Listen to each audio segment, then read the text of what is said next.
Et yo les gens, c'est Ulti Gaming, j'espère que vous allez bien et on se retrouve pour un petit gameplay sur la map Heal Jacket. Mais je tiens à vous prévenir, ce gameplay ne va pas être joli du tout, même s'il est vrai que je vais faire un gros score et que je vais envoyer plusieurs fois mes chiens et mes groupes de chasse. Pourquoi il ne va pas être joli? Eh bien tout simplement parce que je vais évoquer le sujet un petit peu sensible, le spawn trap et le spawn kill sur ce Call of Duty Black Ops 2. Donc je tiens à préciser que c'est uniquement en domination et sur deux maps la plupart du temps, Heal Jacket et Standoff. Alors, je vais vous montrer un petit peu ce que les ennemis peuvent subir en spawn trap et ce que vous pouvez subir aussi, parce que moi, la plupart du temps, je suis un joueur solo et je me fais spawn killer, voire même spawn trapper, pardon. Et je trouvais ça un petit peu lourd, donc je me suis dit que j'allais réunir 3 ou 4 personnes avec moi et qu'on allait vous montrer un petit peu à quel point c'était relou. Donc je tiens à préciser que c'est du spawn trap involontaire, c'est-à-dire que même si vous ne voulez pas les spawn trapper, quelque part vous allez être obligé parce que le point ne va jamais changer. Et je trouve ça assez dommage, ou du moins il va changer, mais vous allez voir qu'on va quand même tenir peut-être 2 minutes comme ça. Et c'est assez long 2 minutes hein, pour les ennemis de rester dans leur spawn comme ça, à se faire killer sans bouger. Donc il y en a un qui va rester sur le côté gauche comme vous pouvez le voir, un qui va être au middle, regardez ils sont limite sur C mais le spawn ne va toujours pas changer. Et moi je vais rester un petit peu sur ce côté droit. Donc je tiens tout de suite à vous préciser que ça va être uniquement pour la première partie, on va dire que les 3 premières minutes on va faire ça, et qu'après je vais leur dire justement d'arrêter totalement ce spawn trap parce que je trouvais ça tellement dégueulasse, j'avais tellement honte de vous montrer cette vidéo que je me suis dit que la deuxième partie elle allait être monstrueuse, et vous allez voir que je vais faire que rusher, hein, qu'on va littéralement arrêter de camper comme des gros porcs à les attendre. Mais je tenais vraiment à vous montrer cette vidéo hein, pour vous évoquer un ras-le-bol sur ces deux maps en tout cas. Et justement savoir un petit peu si vous avez eu les mêmes problèmes que moi en domination, du moins sur ces maps. Parce que c'est vrai que c'est uniquement sur ces maps que je subis ça. Hein. Sur les maps turbines et tout ça, j'ai jamais vu de spawn kill ni de spawn trap. Donc voilà, dites-moi si ça vous arrive de temps à autre ou pas, de tomber contre des équipes et de vous faire spawn kill et que les spawns ne changent jamais. Parce que moi, même quand j'essaye de prendre C pour les faire bouger en me disant ouais ça se fait pas, au final eh bien je me fais tuer 3 ou 4 fois, ils vont spawn, ils vont respawn derrière moi littéralement. Donc là vous voyez que j'ai ma petite station orbitale déjà dans un premier temps. Je vais vous décrire ma classe histoire que vous puissiez voir un petit peu avec quoi je joue. Je joue avec une Vector silencieux poignée ergo, comme vous pouvez le voir. J'ai ce fameux camouflage diamant. Je le trouve pas exceptionnel sur les mitraillettes, je sais pas ce que vous en pensez. Je le trouve beaucoup plus beau sur les snipes, mais bon j'avais décidé de le débloquer sur les mitraillettes étant donné que je jouais beaucoup avec. Et au final j'avais envie de vous montrer ça aussi pour que vous puissiez me donner votre avis aussi sur les mitraillettes en diamant. Ensuite je joue en fantôme gilet pare-balles pour éviter un petit peu tout ce qui est grenade et bêtis parce que c'est vrai que c'est assez lourd dans le jeu. Ensuite je joue en pillard et en dextérité en dernier atout. Ce que vous voyez en bas à gauche, cette espèce de petite boule que vous lancez tel un Tamagotchi, c'est un radar portatif. Alors radar portatif beaucoup moins élaboré que sur Modern 3, hein. Ça c'est vraiment, là vous allez le lancer comme une Pokéball, il va exploser, il va détecter 2-3 ennemis et puis c'est tout, après il sera plus efficace. Donc je trouve ça pas mal. C'est vrai qu'au moins ça incite pas à camper derrière son radar portatif et je trouve ça assez bien, mais c'est pas du tout on va dire un équipement que je vous conseille hein. Je préfère franchement mettre une flash ou une grenade IEM. Je sais pas ce que vous en pensez si vous l'avez essayé un petit peu, mais moi j'aime pas du tout. Donc là vous voyez qu'on a beau avancer sur C, eh bien il respawn toujours derrière. C'est uniquement, voilà, vous voyez qu'il reste 1 minute 12 de jeu et c'est uniquement à ce moment là qu'ils vont respawn derrière moi. Alors je trouve ça un petit peu dommage, j'espère qu'il va y avoir une mise à jour de Treyarch, ça serait franchement pas mal. Et ça me donnerait un petit peu le goût de continuer en domination, parce que je vous dis sincèrement, quand je fais des parties comme ça, où je me fais spawn killer, ou même quand moi je fais du spawn trap, j'ai qu'une envie, c'est d'arrêter de la domination et de changer de mode. Même si c'est vrai que je joue à plusieurs modes, hein. Je joue en domination, en démolition, en élimination confirmée, mais la plupart du temps c'est de la domination. Donc j'espère vraiment qu'ils vont arranger ça et que les spawns vont changer un petit peu plus rapidement parce que c'est qu'une question de temps, je pense. S'ils changeaient dès qu'on passait sur le drapeau, je pense que le problème serait réglé. Donc on va voir s'il va y avoir une mise à jour avec le temps, hein. Ça c'est Treyarch qui nous le dira.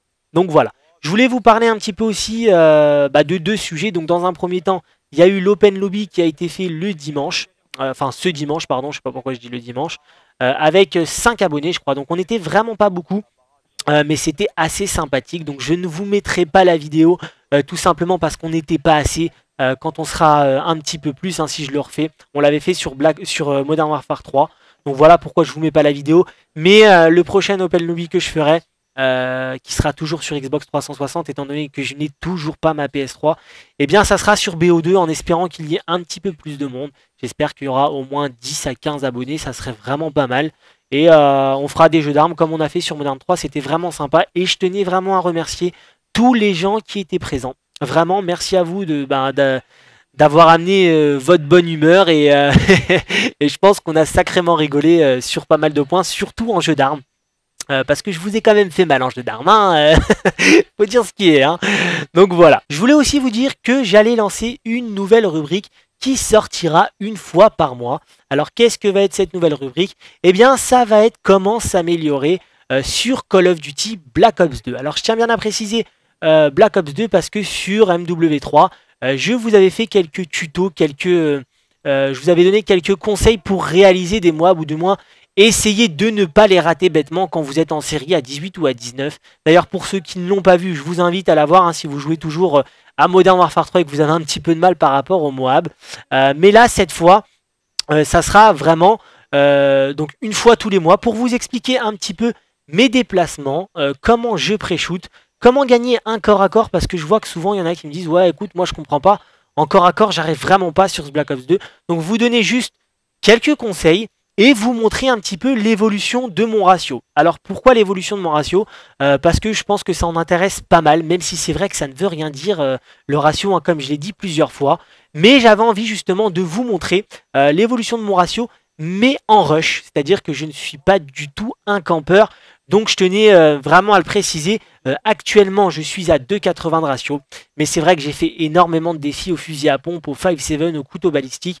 Donc mon objectif étant d'arriver probablement dans les 3,54. On verra si j'arrive à 4 comme sur Modern Warfare 3. Mais voilà, vraiment, je tiens à dire que ça sera en full rush, que ça sera pour vous montrer qu'il est possible de monter son ratio rapidement, parce qu'il y en a qui me disent ouais, j'ai un 10 de ratio, c'est un rattrapable, je suis déjà prestige 2. Eh bien non, moi aussi je suis prestige 2. Et franchement, vous pouvez le monter rapidement. Après, le tout, c'est de le monter proprement.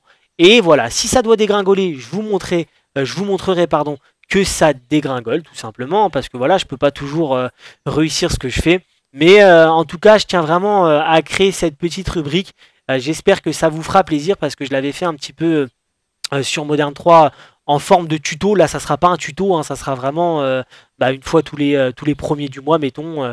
Je vous expliquerai un petit peu eh bien comment je joue ou les nouveautés. Petite parenthèse, vous voyez le gros file, mon drone de chasse qui s'écrase sur moi parce qu'il y avait un ennemi qui est rentré dans la baraque. Donc super sympa, merci à toi le drone de chasse. Et donc voilà, pour en revenir un petit peu à ça, dites-moi si ça peut vous plaire ou non, si ça peut vous aider. Donnez-moi justement un petit peu votre avis et ce que vous voudriez savoir sur ce Call of Duty. Alors attention, je ne me prétends pas bon joueur, hein, je suis un joueur standard. Simplement, je vais essayer de vous donner quelques astuces, c'est tout. Pas non plus un truc de ouf. Mais juste quelques petits points qui pourront peut-être vous aider, hein, ne serait-ce qu'une classe, des atouts que vous n'aimez pas forcément de base, mais qui vont vous servir un petit peu plus. Donc voilà, n'hésitez pas à me dire ça en commentaire, tout simplement, à me dire si ça peut vous plaire ou non. Vous voyez qu'on arrive déjà au terme de la partie, on est à 175, on est en train de leur mettre une belle raclée. Ils sont en train de tous rage quit, donc bon ça c'est pas bien grave, hein, je peux comprendre à la limite vu ce qu'on leur a fait. C'est pas très fair play de notre part. Mais vous voyez que pendant la deuxième manche, on les a totalement laissés bouger. Vous voyez qu'ils ont pris B, qu'on a beaucoup moins joué l'objectif. Et donc voilà. Je voulais vraiment vous faire cette vidéo en espérant que vous comprendrez le sens. C'est juste parce que voilà, c'est un ras-le-bol. Et que j'espère vraiment que Treyarch va faire quelque chose. C'est pas méchant, au contraire, le jeu, je l'apprécie. Mais j'espère qu'en domination, ça va se bouger. Ça va se bouger un petit peu. Donc n'hésitez pas à me suivre les gens sur Twitter si vous voulez plus d'informations, si vous voulez me parler, mon gamertag ou mon gamertag, pardon, j'arrive vraiment pas à m'exprimer ce soir, ou des petites choses comme ça. Suivez-moi sur Twitter, @woolseygaming, hein, je vous le marquerai, c'est écrit dans ma description. Et puis je vous dis à la prochaine, on est déjà à la fin de ce petit gameplay. Allez, ciao, ciao les gens.